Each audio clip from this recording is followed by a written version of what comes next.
Bienvenidos a un nuevo acápite y ahora vamos a hablar sobre los mecanismos de adaptación celular. ¿Ya? Bueno, siempre que una célula se somete a un estímulo lesivo, hay dos caminos, ¿cierto? Si el estímulo lesivo no es lo suficientemente fuerte para llevar a la muerte celular, y el estímulo, la célula sobrevive, la célula tiene que hacer algo para seguir viva. ¿Qué tiene que hacer? Adaptarse. Sí, ya hemos hablado de adaptación como un mecanismo de supervivencia. Hoy vamos a hablar de los principales mecanismos de adaptación celular. Sí, vamos a ir nombrando cada uno de ellos. ¿Ya? Sin embargo, antes de que pasemos a la adaptación, algo que es muy sabido. Las adaptaciones se pueden dar como mecanismos fisiológicos, pero también como mecanismos patológicos. ¿Sí? ¿Cuándo una adaptación es considerada fisiológica y cuándo es patológica? ¿Quién me dice? A ver. En el desarrollo embrionario. Sí, pero en general, esto vamos a aplicar en general para todo, lo mismo que con la apoptosis. ¿Sabes cuánto la onda es reversible? Fisiológico es cuando es fisiológico, pero sigue siendo lo mismo. ¿Cuándo es fisiológico? ¿Cuándo es reversible? ¿Reversible? Sí, cuando puede es volver casi natural, se podría decir. Casi natural. Por el envejecimiento podría ser un ejemplo. Muy bien, la respuesta es eso, ¿sí? Cuando esto incluso se aplica para apoptosis, ¿ya? Apoptosis y adaptación celular se consideran mecanismos cada uno fisiológicos cuando responde a una necesidad fisiológica, ¿entendió? Cuando es en pro del mantenimiento de la famosa homeostasis, ¿sí? El mantenimiento de las condiciones habituales, ¿ya? ¿Sí? Entonces ahí se considera un cambio como mecanismo fisiológico. Ahora, cuando estas situaciones se dan por eventos externos, o caso contrario, porque generan una consecuencia lesiva, esas adaptaciones o muertes son consideradas como patológicas. ¿Sí? No se olviden. ¿Hay una pregunta? Por ejemplo, en el chat hay hipertrofia en los neurobiocitos, pero eso estaría respondiendo a la necesidad de Ya, su compañera dice, a ver, hipertrofia miocárdica del Chagas, ¿es fisiológico o patológico? Pero ¿por qué está respondiendo a eso? En realidad es un daño externo de todo el sistema de conducción del corazón, ¿entiendes?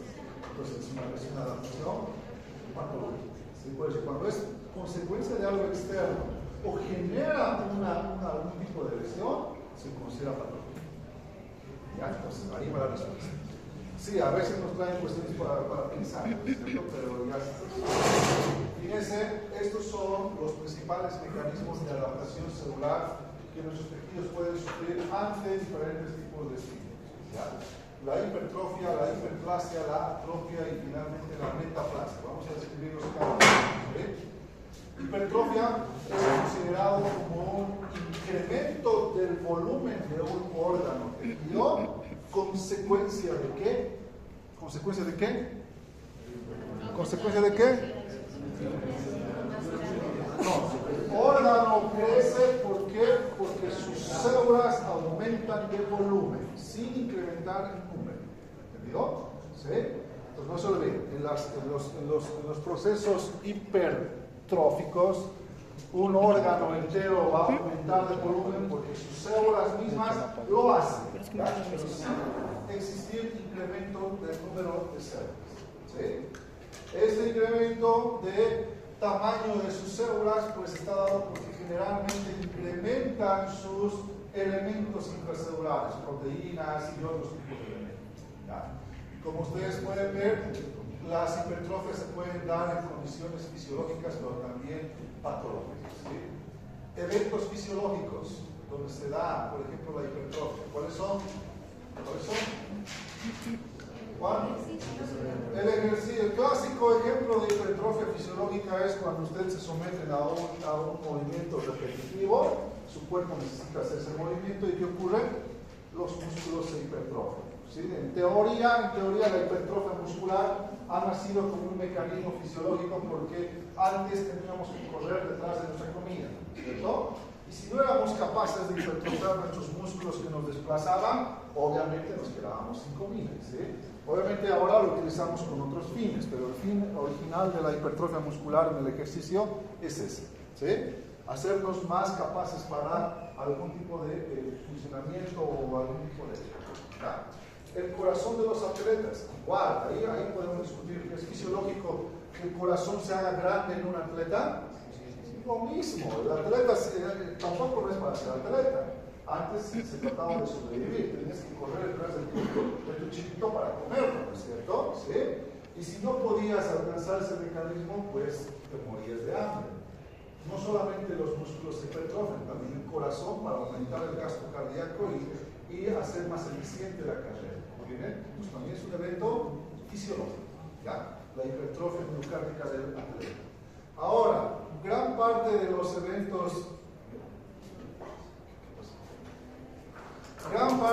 eventos hipertróficos, luego los otros ejemplos, se dan en situaciones patológicas, ¿no?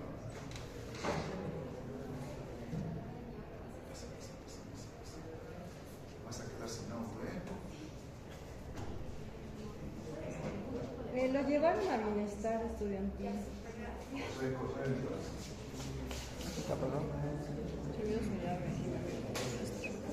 Entonces, no se olviden, cuando es por exigencia funcional, cuando es por estímulo hormonal en condiciones para que se establezca una condición fisiológica, como por ejemplo el incremento del útero durante el embarazo, el incremento de, ¿cómo se llama?, algunos órganos por estímulos hormonales, ¿sí?, que están en pro del funcionamiento normal. Estos son tipos de hipertrofias fisiológicas. Aunque vamos a ver que en el útero que crece en el embarazo no es netamente hipertrofia, también hay hiperplasia, ¿sí? Es una condición combinada. Ahora, cuando las hipertrofias se dan por agentes externos, su compañera pone un ejemplo, enfermedad de Chagas, el corazón también se vuelve grande. Su compañera decía, pero ¿por qué no es fisiológico si el corazón se está volviendo grande para compensar lo que el Chagas ha hecho? En realidad el corazón está compensando, pero es que la condición es que hay algo dañado sobre lo que está con el corazón, ¿sí? Entonces, en realidad la hipertrofia es consecuencia de un daño en su sistema de conducción. Entonces, eso obedece a situaciones patológicas, ¿ya? La insuficiencia cardíaca, lo mismo, ¿sí? La insuficiencia cardíaca, lo mismo, es un corazón que sus válvulas de repente no funcionan, ahí que es daño valvular, es patológico, ¿entiendes? Y obviamente para compensar esto que es el corazón, se agranda para tratar de también incrementar el gasto cardíaco, pero eso es consecuencia de un daño intrínseco de su estructura, ¿sí? También es patológico, ¿ya? Entonces hay diferentes situaciones donde se da la hipertrofia patológica, en esos que hemos comentado, ¿ya? Ahora, aquí estamos viendo, ¿no? En el embarazo, la hipertrofia del útero, fisiológico o patológico. Fisiológico, a menos que consideren que embarazarse es patológico, puede ser, pero no. ¿Ya? El músculo esquelético, cuando se realiza ejercicio, también es fisiológico. Recuerden, el fin no era ser musculoso, el fin era ser más apto para ir y buscar nuestra comida. ¿Ya? Es una respuesta fisiológica, ¿sí? ¿Qué ocurre? ¿Por qué se hipertrofia? Se hipertrofia porque existe mayor estimulación sobre las células y las células incrementan todos los componentes que están relacionados con aquella condición hipertrófica. Por ejemplo, el músculo, sus fibras musculares necesitan mayor cantidad de miofibrillas contráctiles para hacer más eficiente la contracción. ¿Qué va a ocurrir? Van a existir estímulos, se llaman tróficos, los que van a hipertrofiar, pueden ser factores de crecimiento, pueden ser factores de inductores de síntesis de proteínas, y todo eso activa una serie de señales para que finalmente la célula incremente sus proteínas contráctiles, incremente su volumen y el órgano en total también aumenta de volumen. ¿Entendido? Algo que es común en las adaptaciones. Las adaptaciones son reversibles. ¿Ya? Recuerden que son mecanismos de adaptación, ¿sí? Solamente se mantienen mientras el fenómeno iniciador o inductor está o somete a las células. Cuando acaba el estímulo, ¿qué ocurre? Las células tratan de retornar a su condición fisiológica. ¿Entendió? ¿Qué pasa con el fisicoculturista si deja de hacer ejercicio? Deja de existir esos estímulos tróficos que hemos mencionado, la célula deja de tener las señales que inducían a la síntesis de proteínas, la síntesis de proteínas se reduce y el músculo entra en regresión. ¿Entendido? Entonces son condiciones reversibles. ¿Ya? Esta es una característica de todas las adaptaciones, aunque algunas pueden llegar a un grado de irreversibilidad. Vamos a ver más adelante. ¿Ya? Pues ya hemos visto los mecanismos de hipertrofia, ¿no? Factores de crecimiento, ¿sí? Etcétera, etcétera. ¿Ya? La hiperplasia. En la hiperplasia también existe un incremento del volumen del órgano, ¿sí? Pero ahora es consecuencia de ¿qué? ¿De qué? Del incremento en el número de células. Ahora las células no se tornan gorditas, ahora las células aumentan en número, ¿sí? Las hiperplasias se dan como consecuencia de un incremento en la replicación celular, ¿ya? Pues eso es lo que lleva a las hiperplasias. Igual que el anterior ejemplo, pues vamos a ver que existen situaciones fisiológicas que llevan a la hiperplasia. Hay varios ejemplos acá que podemos mencionar. Algunos por estímulo hormonal, por ejemplo, igual durante el embarazo, durante el ciclo menstrual, la glándula mamaria, el endometrio, ¿sí? Y muchos tejidos que están bajo estímulo hormonal entran en hiperplasia como un mecanismo fisiológico. Imagínense que el endometrio nunca más entra en hiperplasia luego de la menstruación, que sería patológico. Entonces tiene que volver a incrementarse el número de células, eso es fisiológico. ¿Sí? Se consideran también algunas hiperplasias de tipo compensadoras, ¿verdad? Como la que sufre el hígado cuando es segmentado, y va a haber una hiperplasia para compensar lo que está faltando. Por alguna extraña razón, se considera también como un mecanismo fisiológico. ¿Ya? Otra hiperplasia fisiológica es también la cicatrización. Alguien me dirá, pero la cicatrización es por heridas. Sí, pero si no tuviera cicatrización como mecanismo de reparación, no podrías reparar y por lo tanto no podrías regenerar tus tejidos, ¿me entiendes? Entonces es un mecanismo fisiológico, ¿ya? En la cicatrización también existe una hiperplasia fisiológica, ¿sí?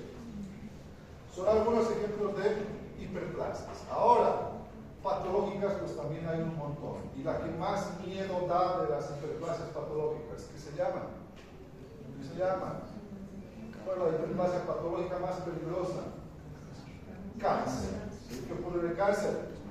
Las células están aumentando el número constantemente y no paran tanto que luego comienzan a migrar y comienzan a afectar a otros órganos. ¿Sí? Es un evento patológico de hiperplasia. ¿Ya? Algunas otras hiperplasias se pueden deber también, muchas de ellas, por incremento en el estímulo hormonal. Imagínense que una mujer tiene aumento de hormonas o estrógenos circulares que va a producir, puede incrementar también la hiperplasia del endometrio y producir sangrados anómalos. ¿Sí? Pues eso ya es patológico. ¿Qué es la patología? Una desregulación hormonal. ¿Sí? ¿Cuál es? ¿Ya? O por factores de crecimiento o activación de genes de la replicación que no deberían existir. ¿Ya? Entonces todo eso lleva a fenómenos de hiperplasia patológica. ¿Sí? Hiperplasia prostática benigna. Hay un montón de hiperplasias que van a tener consecuencias patológicas. ¿Ya? ¿Sí? Muy bien. No se olviden, una vez más, las hiperplasias pueden ser eventos reversibles. Si el estímulo cesa, la hiperplasia se revierte. ¿Ya? Cicatrización. Hay un momento en que sus células proliferan. Pero luego cuando ya se ha reparado, ya se ha rellenado el tejido, los estímulos hiperplásicos dejan de existir y las células dejan de proliferar. La cicatriz deja de proliferar. ¿Entendido? Entonces es reversible. ¿No? O cuando tenemos un útero en gestación, un útero que mide 9 centímetros, crece también por hiperplasia hasta unos 40 o más centímetros, y luego de que deja de tener el estímulo hormonal, ¿qué ocurre? Sus células dejan de proliferar y se revierten. ¿Ya? ¿Quién es el loco? Siguiente, que vamos a ver ahora, la atrofia. La atrofia se da como un mecanismo contrario a los anteriores, donde existe una reducción del órgano. ¿Sí? La reducción del órgano, del tamaño y el trofismo del órgano, se puede ver por dos causas, por las dos que hemos mencionado anteriormente, porque se reduce el volumen de sus células o porque se reduce el número de sus células. ¿Entendido? Cualquiera de las dos condiciones puede llevar a estados atróficos. ¿Ya? Los estados atróficos están muy relacionados con falta de funcionamiento del órgano. Ahí dice un dicho, órgano que no se usa, se atrofia. Digamos sus cerebritos, ¿Qué puede pasar si no los usan? Se atrofia, no atrofia de sus cerebros. ¿Ya? Existen clásicos ejemplos de atrofias fisiológicas. Por ejemplo, la regresión de órganos tras un estímulo hormonal, como por ejemplo mama, útero, ovarios y tantos órganos que están agrandados durante el embarazo. ¿Qué ocurre después del embarazo? Hay falta del estímulo hormonal y todos esos órganos tienen que regresionar. Esa es una regresión o una atrofia fisiológica.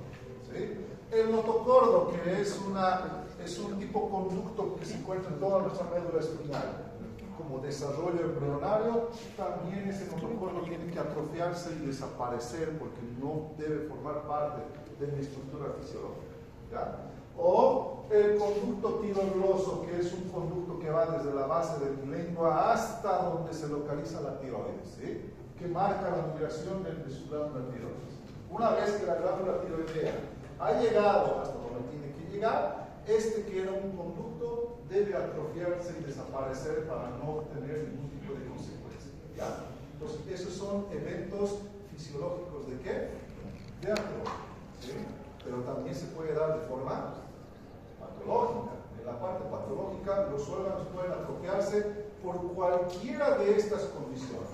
Cuando está sometido a presión continua, la presión continua va a producir disminución de la irrigación. Y fíjense, la reducción de la irrigación es una condición que lleva ¿a qué? A la atrofia. Cualquier órgano que tiene falta de irrigación crónica se atrofia. ¿Sí? ¿Qué más puede sufrir atrofia de forma patológica? Órganos que pierden también ¿qué? Inervación. ¿Ya? Un ejemplo más claro, un órgano paralítico. ¿Han visto alguna vez una extremidad de alguien con parálisis? Los músculos son atróficos. ¿Por qué? Por falta de inervación. ¿Ya? Por reducción de la carga de trabajo, por desuso, lo que comentábamos. Puede ser por nutrición inadecuada. ¿Sí? Los niños sufren atrofia muscular porque no tienen nutrientes patológicos. ¿Ya? O por pérdida de estimulación endógena. ¿Entendió? Todas son situaciones patológicas. Aquí llegamos a un punto. Algunas atrofias pueden ser irreversibles. Cuando su masa celular se reduce terriblemente. ¿Ya? Existen algunas situaciones donde hay mucha inflamación. La inflamación destruye completamente y atrofia algunas glándulas y luego, digamos, si se somete a un tratamiento, ya no hay más mecanismo de reparar lo que ya se ha eliminado en grandes cantidades. ¿Sí? Algunas atrofias pueden llegar a extremos ya irreversibles. Pueden. ¿Sí?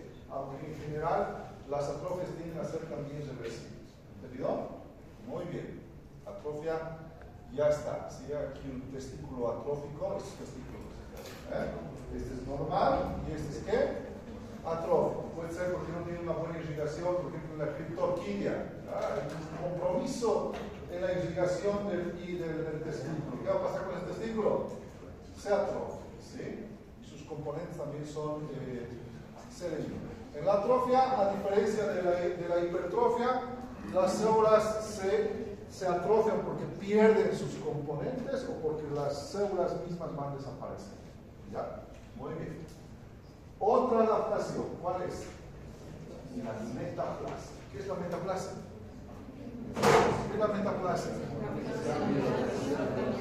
Es el cambio de un tipo de célula por otro tipo de célula completamente diferente. ¿Sí? Ese es un mecanismo de metaplasia. ¿Ya? Las metaplasias tienen una connotación clínica un poquito mayor. ¿Cuál es? ¿Cuál es? hasta cierto momento las metaplasias se dan así hacia tejidos bien diferenciados hacia otro bien diferenciado. Pero cuando el estímulo es permanente y es lesivo por mucho tiempo, esa transformación puede comenzar a desorganizarse, ¿verdad? Y si se desorganiza, la metaplasia puede originar a las famosas displasias, que son crecimientos irregulares o desordenados de sus células, ¿sí? Y cuando llegamos a displasia, eso tiene una connotación muy importante clínica, porque las displasias son consideradas ¿qué? Cambios preneoplásicos, ¿sí? De los cuales, si continúa sufriendo modificaciones, ese tejido displásico a la larga se puede convertir en ¿qué? En cáncer, ¿ya? Entonces la metaplasia tiene una connotación. Muchos lugares donde se dan metaplasias patológicas pueden ser lugares que a futuro se pueden convertir en ¿qué? En cáncer, ¿sí? Por ejemplo, el que fuma, ¿ya? El que fuma, el humo es un agente muy lesivo, muy lesivo y corrosivo. Entonces, ¿qué ocurre con el epitelio respiratorio? No está diseñado para soportar tanta agresión. Se convierte en un epitelio que sea más resistente. ¿Qué epitelio es? El escamoso estratificado, ¿verdad? Y es un mecanismo de protección, pero lamentablemente el epitelio escamoso en el que se ha convertido resistirá la agresión química y toda física del humo, pero no cumple ya con las funciones del epitelio original. Entonces la metaplasia tiene también esa consecuencia, ¿sí? Cuando cambia, de repente lo hace como para un tejido que resiste mejor algo, pero que no cumple con las funciones primarias del tejido inicial, ¿sí? Un paciente con metaplasia escamosa de vías respiratorias, por ejemplo, no tiene cilios que muevan mocos. Es un paciente que va a comenzar a toser después de toda la noche porque se ahoga en sus propios mocos, ¿entendido? Y ya saben, ¿qué ocurre si el paciente sigue fumando? Las células metaplásicas que pueden hacer, ¿qué pueden hacer? Convertirse en displásicas y luego originar ¿qué? Cáncer escamoso de pulmón. ¿Sí? Y dirán, ¿de dónde aparece el cáncer de células escamosas en las vías aéreas que no hay células escamosas? ¿Se ha dado por qué?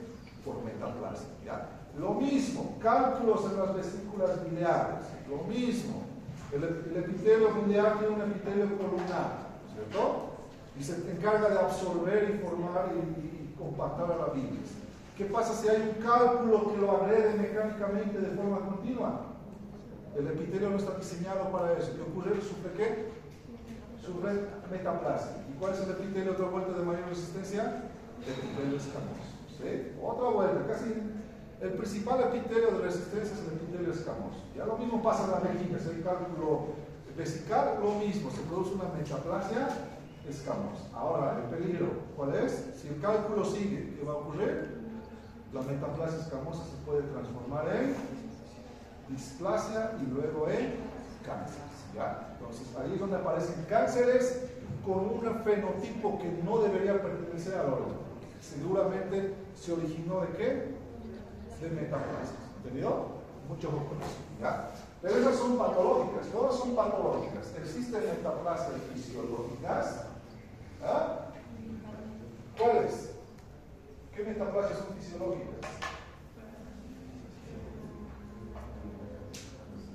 El esófago de Barrett también es un ejemplo de metaplasia patológica, ¿lo ves? Por reflujo gastroesofágico, ¿sí?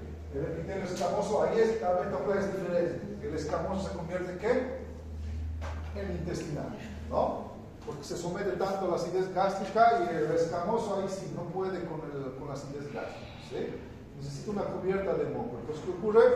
El escamoso se convierte en columnar. Y esa metaplasia escamosa columnar es el famoso esófago de Barrett.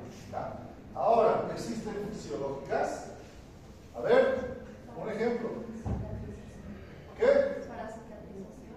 En la cicatrización. Jalado de los pelos puede ser, porque un tejido con cierto, imagínense un cartílago con superlesión. Para cicatrizar, ¿en qué se va a convertir? Tejido fibroso. Jalado de los pelos puede ser considerado. Hay algunas metaplasias fisiológicas más comunes que están viendo acá. ¿Qué creen que sea eso? Es el cuello uterino, ¿sí? Entre el exo y endocervix, hay un punto de transición entre epitelio columnar endocervix y escamoso exocervix, ¿ya? Y aunque no crean, en cada ciclo menstrual, el epitelio escamoso se convierte en ciertas porciones en glandular, y el glandular en otros periodos se convierte en escamoso, ¿sí? Y esa es una metaplasia fisiológica, esto es regulado por hormonas y tiene que ser así, ¿ya? Otra jalada de los pelos es en la embriogénesis, cuando el cartílago se convierte en ¿qué? En hueso. ¿Se acuerdan la osificación endocondral? Antes era ¿qué?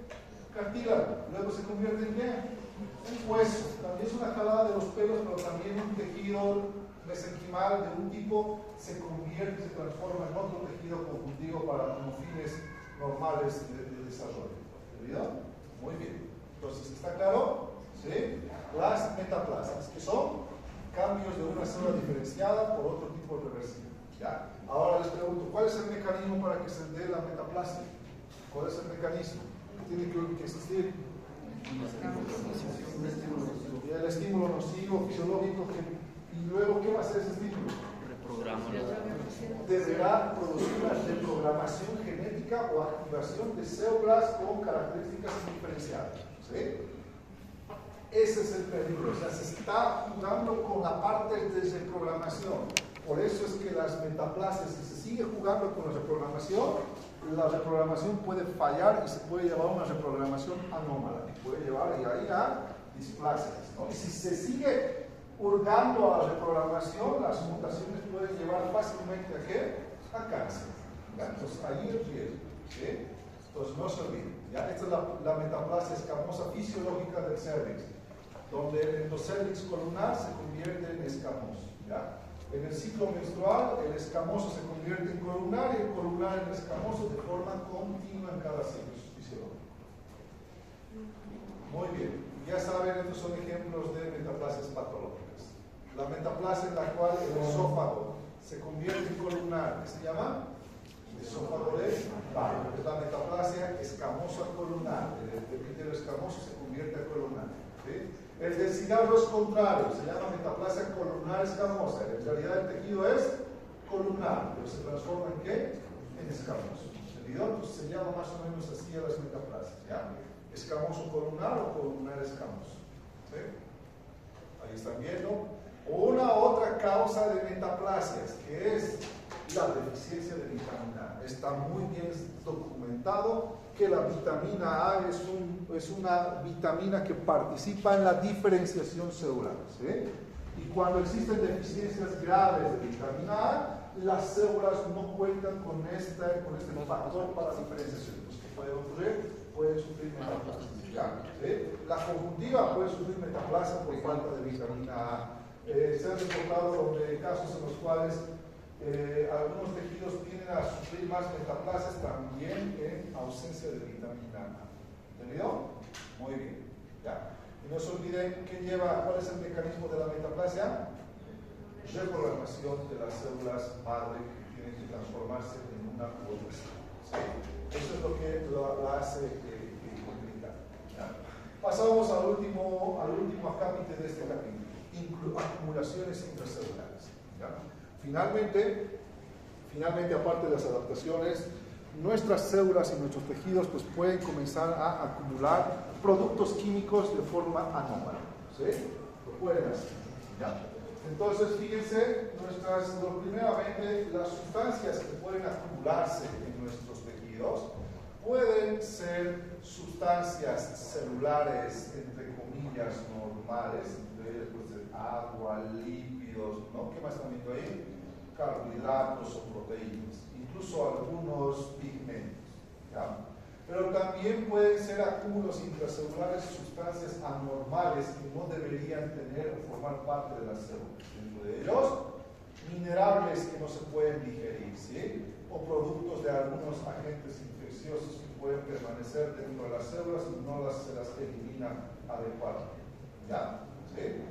Y estos son los diferentes mecanismos que llevan al acúmulo anormal de sustancias químicas. Uno, que puede ser producto de qué? Producto de un metabolismo anómalo. El ejemplo claro, en el alcoholismo, ¿sí? ¿Qué ocurre? Sus hepatocitos se enfocan más en metabolizar el alcohol y dejan de metabolizar lo que normalmente metabolizan, que son lípidos. ¿Ya? Entonces, si las enzimas están más ocupadas de metabolizar alcohol y no dejan de metabolizar los lípidos, ¿qué ocurre con los lípidos? Se acumulan. ¿Qué produce? Esteatosis o hígado graso. ¿Ya? Otro ejemplo, un hígado que tiene algún tipo de insuficiencia o algún tipo de alteración enzimática que no metaboliza la bilis adecuadamente. ¿Sí? ¿Qué va a ocurrir si no se metaboliza la bilis adecuadamente? La bilis se va a acumular dentro de las células, ¿sí? Colestasis. ¿Ya? Las células van a estar impregnadas con bilirrubina. ¿Sí? Muy bien, y son productos normales, ¿no? Acá, otro mecanismo que puede ser defecto en qué? En el plegamiento o transporte de alguna proteína. ¿Y qué va a ocurrir con la célula? La célula se va a acumular de proteínas anómalas. Se puede dar en diferentes situaciones. Uno, los plasmocitomas, tumores de células plasmáticas, liberan un montón de inmunoglobulinas y son inmunoglobulinas que nuestro cuerpo no necesita. ¿Qué pasa con las inmunoglobulinas? Se puede comenzar a acumular dentro de las células o incluso alrededor de ellas. ¿Sí? Es un mecanismo ahí que está fallando. Procesos en la síntesis y transporte de las proteínas. ¿Ya? Puede ser. ¿Sí? Otro mecanismo que puede ser ausencia de qué? De alguna enzima necesaria para metabolizar una sustancia química. ¿Qué va a ocurrir? La sustancia química no se metaboliza, se almacena, ¿ya? Como la glucogenosis. Es una enfermedad donde su hígado se acumula de glucógeno. ¿Por qué? Porque carece de la enzima, ¿sí? Que normalmente tiene que romper el glucógeno y transformarlo en glucosa. ¿Entendido? ¿Qué pasa con el hepatocito? Se carga de glucógeno, ¿ya? Y puede producir, a la larga, puede producir daño en los hepatocitos y cirrosis. La causa, falta de la enzima que la metaboliza, ¿ya? Otra, finalmente, ¿qué más puede ocurrir? Cuarto mecanismo. La célula se acumula de algunos productos que es incapaz de poder digerir. ¿Sí? El ejemplo más claro, sus macrófagos cuando fagocitan ¿qué? Humo. ¿Que tiene qué? Hollín. ¿Y qué tiene el hollín? Carbón. ¿Qué ocurre con el carbón? No se puede digerir, no hay nada que digiera el carbón. Entonces, ¿qué ocurre? El macrófago se acumula con las partículas de carbón, ¿sí? Antracosas. ¿Entendido? ¿Sí? Muy bien. Y puede ser también metales pesados, aunque no crean. Las personas que tienen prótesis, ¿no? Las prótesis que les ponen, ¿no? unos pies robóticos, ¿sí? Las prótesis liberan iones de metales. ¿Y quién se acumula con los metales? Los macrófagos. Tiene un nombre, no me acuerdo. ¿Ya? En algún momento me acuerdo. ¿Entendido? Estos son los cuatro mecanismos que llevan a un acúmulo anormal de sustancias químicas en los tejidos. Ahora, a depender del tipo de sustancia química que se acumula, ¿sí? Pueden ser ¿qué? Lípidos, ¿ya? Y a depender del tipo de lípido que se acumule, vamos a tener trastornos o enfermedades características de ellos, ¿ya? Entonces podemos tener acúmulo de triglicéridos, pero también de colesterol, ¿ya? Entonces veamos algunas enfermedades donde el acúmulo de lípidos es patológico. Veamos. Primero, ¿qué? La esteatosis. ¿Qué ocurre en la esteatosis? ¿Qué se acumula? ¿Qué lípido? Triglicéridos. Ya saben. ¿Cuál es el mecanismo? Alteración en el metabolismo. ¿Ya? No metabolizan muy bien. ¿Sí? Entonces acá vamos a encontrar que las células anormalmente van a tener acúmulos y vacuolas llenas de triglicéridos. Incluso muchos comparan y dicen parecen adipocitos. Esto es hígado. Pero muchos me dirán, pero esos no parecen hepatocitos. ¿Qué parecen? Adipocitos. No, el hígado no tiene tejido adiposo. ¿Sí? En realidad son adipocitos que están acumulando ¿qué? Triglicéridos. ¿Entienden? La esteatosis se puede dar, el hígado es obviamente el órgano más afectado, pero también todos estos órganos pueden sufrir, ¿cómo se llama? Esteatosis. ¿Ya? Músculo esquelético, corazón y riñón. ¿Ya? Aquí están todas las causas. ¿Ya? Actualmente la principal causa de esteatosis hepática son causas metabólicas, asociadas ¿con qué? ¿Con qué? Con obesidad y diabetes. ¿Ya? Y ojo, aquí también estos acúmulos a la larga pueden producir grandes daños. ¿Qué puede ocurrir si este adipocito sigue acumulando? Perdón, ya estoy llamando al adipocito. ¿Qué ocurre si este patocito sigue acumulando triglicéridos? ¿Qué va a pasar? Al final, ¿va a poder almacenar y seguir creciendo? No. Aquí las células comienzan a romperse y entrar en necrosis. Y ustedes ya saben, cuando hay necrosis, ¿qué se produce? Siempre que hay necrosis, ¿qué hay? Inflamación. Y donde hay inflamación hay mayor agresión. Vamos a hablar luego también de eso en el siguiente capítulo. ¿Ya? Y esto puede llevar a un círculo vicioso de lesión continua. Esta esteatosis a la larga se puede convertir en cirrosis, por ejemplo, en el hígado. ¿Ya? Antes el alcoholismo era la principal causa de cirrosis. Ahora, ¿quiénes son las principales causas de cirrosis? Trastornos metabólicos y diabetes. ¿Sí? Se llama la enfermedad esteatohepatítica no alcohólica. ¿Ya? Y está relacionada con el metabolismo o metabólica. Entonces, no se olviden, en la esteatosis hay estas células que se llenan de lípidos que se llaman liposomas e incluso se pueden romper y formar quistes grasos. ¿Ya? ¿Entendido? Y eso puede llevar a inflamación y mayor daño del lípido. ¿Sí?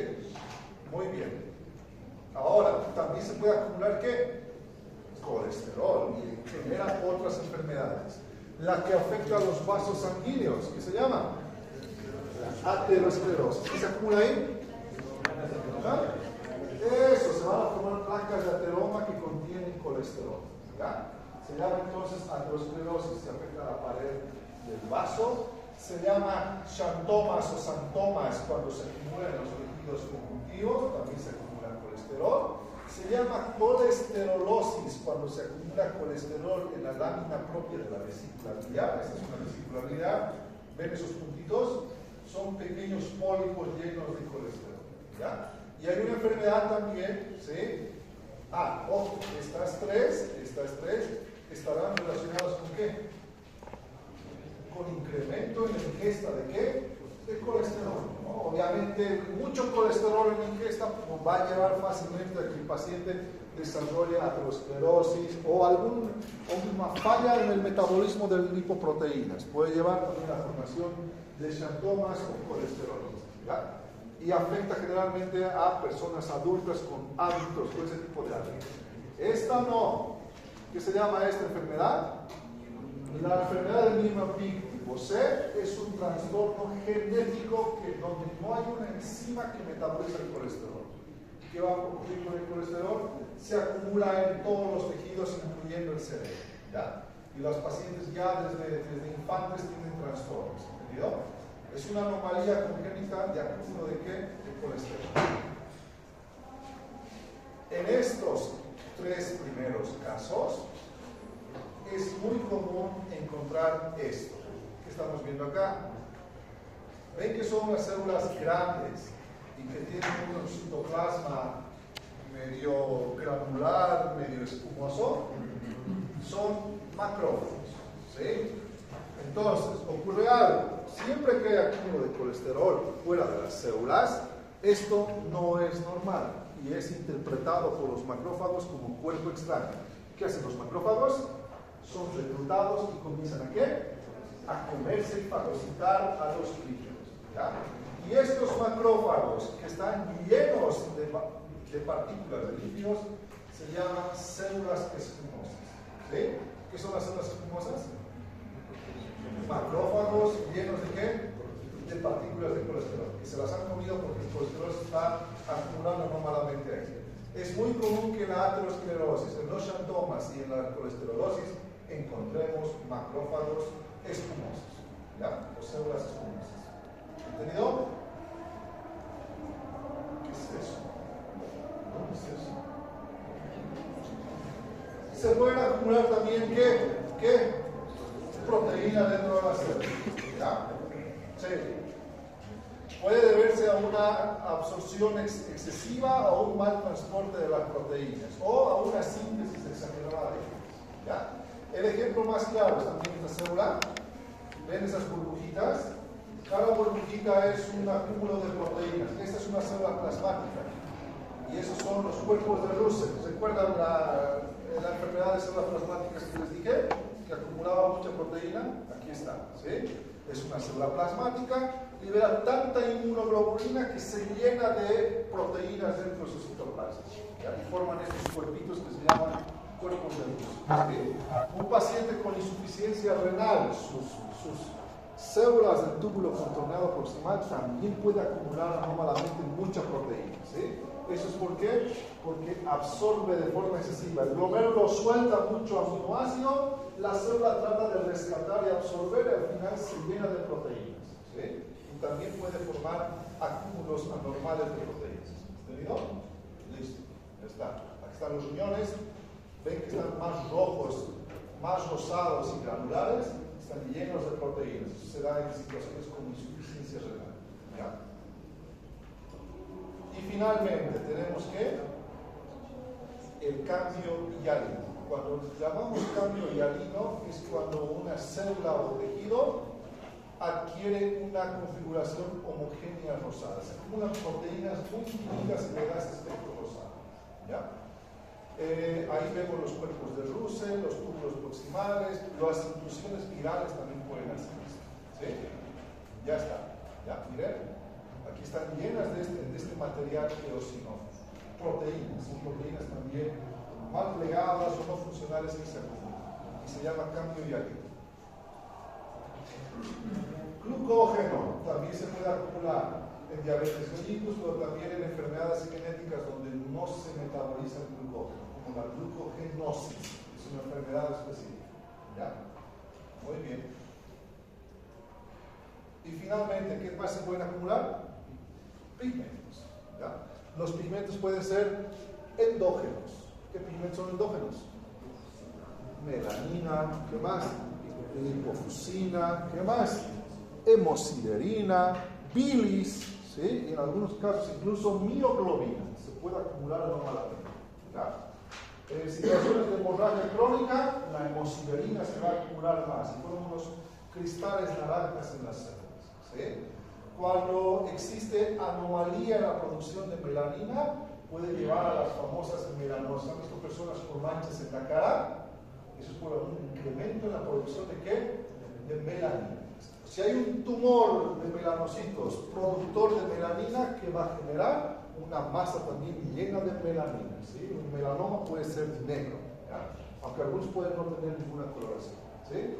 Todos son pigmentos endógenos de nuestras células, pero también pueden ser pigmentos exógenos que no forman parte de nuestros tejidos. Ahí está el carbón y pigmentos que ustedes se los ponen con fines. ¿Qué fines serían? Decorativos, ¿verdad? Decorativos. ¿Entendido? Ya está. ¿Entendido hasta ahí? Muy bien. Pasamos a otro cambio. Este es otro cambio. Calcificaciones patológicas. ¿Ya?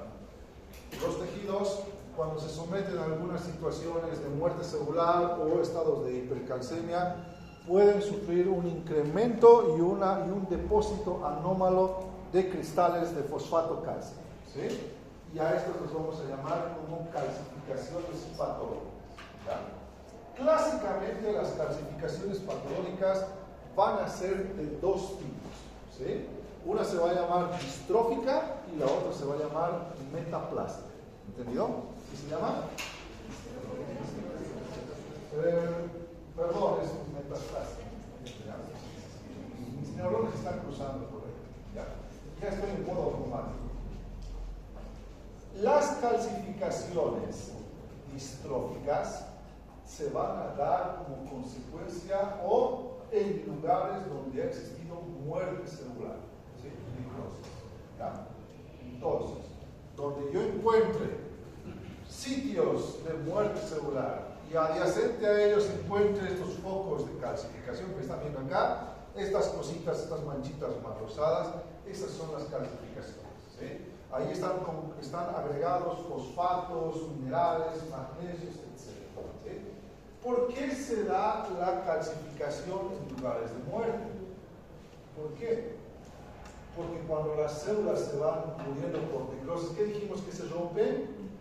Las membranas. ¿Y las membranas que tienen? ¿Cuál es el principal componente de las membranas? Los fosfolípidos. Los fosfolípidos se degradan también. Y cuando se libera fósforo, ¿el fósforo a quién atrae?